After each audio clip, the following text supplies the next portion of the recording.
Lumutang sa isang investigasyon, malakihang investigasyon na gumagawa lang ng kwento. Kahit halongkatin niyo ang kasaysayan. Tapos yung sinasabi niyong magre-retract ng kanyang affidavit, kahit ipusta ko lahat ng kapitbahay ko, pati na rin lahat ng kamag-anak ko, hindi yan magre-retract. Walang Marines na ganun. Kasi maraming naghahanap kay Orly Gutesa. Sabi ng iba, nagtatago, tinago. Yung iba nga, na chika na merong gustong pumatay kay Orly Gutesa at nahuli na daw di umano ang gustong tsumugi kay Orly Gutesa. Nako mga kapipik, eto na. Sabi ng isang apong retired, isa itong Marines na retired na yata ito kapipik. Parang may connection ito kay Orly Gutesa. Parang may alam din ito kung saan si Orly Gutesa, kung ano ang latest development kay Orly Gutesa. Sabi niya, lulutang si Orly Gutesa sa tamang panahon at hindi ito mag-recount ng kanyang statement. Lalaban si Orly Gutesa. Ako, paano yan?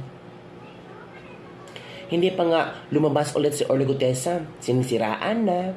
Nung una, yung pineke ang perma ng abogada, tapos sinisisi or parang pakakasuhan si Orly Gutesa kasi siya ang nagpeke ng perma ng abogada. Tapos, pwede pang madamay si Senator Marcoleta.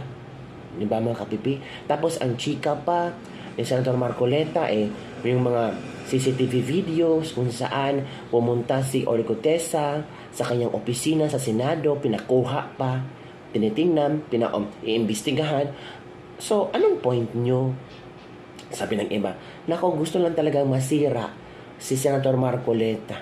Kasi marami namang ayaw kay Marcoleta. Ay gusto lang masira, lalo na yung mga taga-ABS-CBN. Oo, maraming galit kay Marcoleta dahil napasara ang ABS-CBN. One of the factor na napasara ang ABS-CBN, it's because sa mga revelasyon ni Senator Marcoleta. Yung iba, super good until now. So ito kabibigay, ito yung video ng isang apong retired, pinafollow ko talaga to, retired Marines to, kung saan meron siya mga pasabog at meron siya mga explanation hinggil kung nasaan na si Orly Gutesa. Opo mga kabibig, panoorin nyo ang video at malalaman mo kung ano ang nangyari kay Orly Gutesa. Magtra-traidor ba si Orly Gutesa kina Marcoleta? Darating ba si Orly Gutesa kasi malapit na ang pagbukas ng Senate Blue Ribbon Committee na ang mamumuno ulit ay si Senator Ping Lacson? At ang tanong, sino pa bang ibang witness ang pupunta? Baka merong additional witness at masyak lang si Ping Lacson. Eto, kung ako si Ping Lacson ba, kung ako lang later on na yung kapibig, watch this video.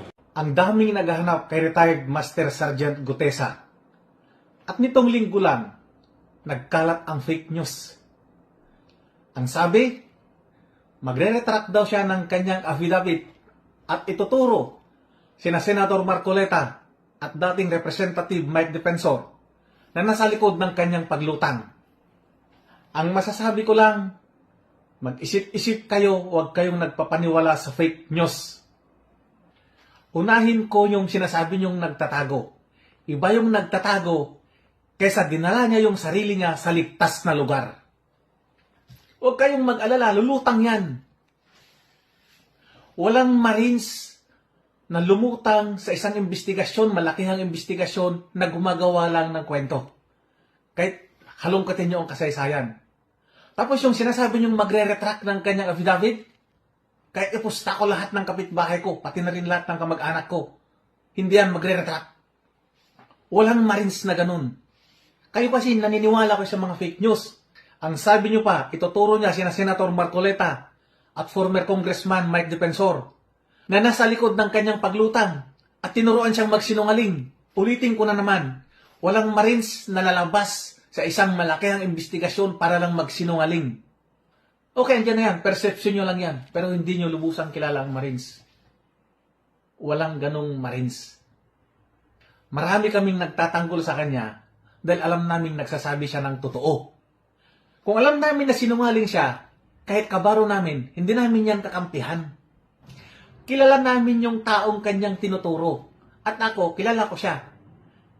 Kaya ganun ako kung magtanggol sa kanya. At kilala ko rin yung kanyang itinuturo. At yung sabi nyo na kinakanlong siya ng kapwa niya Marines, ng kabaro niyang mga Marines, sa malamang mali lang kayo ng pagkaintindi. Ang ibig sabihin, oo maaari, kinakanlong siya ng kapwa niya Marines, pero mga yon ay yung mga retired na, yung mga wala na sa serbisyo.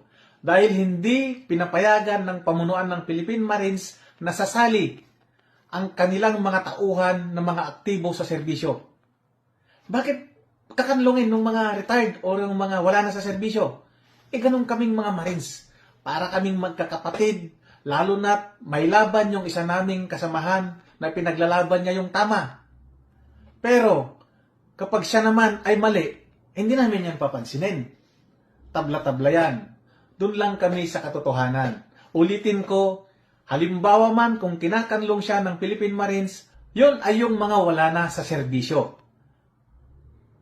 At saka, labas na yun yung organisasyon ng Philippine Marines. Wala na yun. Hindi nila yun tinotolerate, hindi nila yun pinapayagan sa mga aktibo at bawal na bawal yun sa loob ng kampo ng Philippine Marines. Maliwanag ba? At sa mga nasa active na serbisyo, huwag na kayong sumakay sa isyo. Mahalin nyo ang inyong serbisyo dahil mayroon tayong sinusunod na chain of command. Magtrabaho lang kayo ng maayos. Hayaan nyo na kaming mga sibilyan na magtanggol sa kanya. Kung meron man dyan nagre-recruit para i-destabilize ang gobyerno, wag. Wag na wag nyong gagawin yan. Wag na wag kayong sasama. Marami nang nangyari. Sino ang kawawa? Sundalo pa rin. Sakripisyo ang trabaho, sakripisyo ang pamilya. Gutom.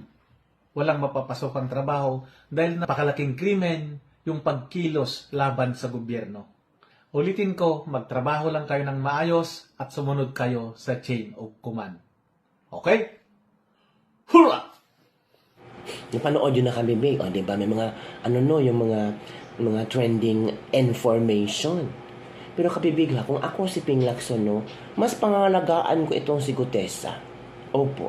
Parang si Ping Lacson is against kay Gutesa. Yun ang nakikita natin eh.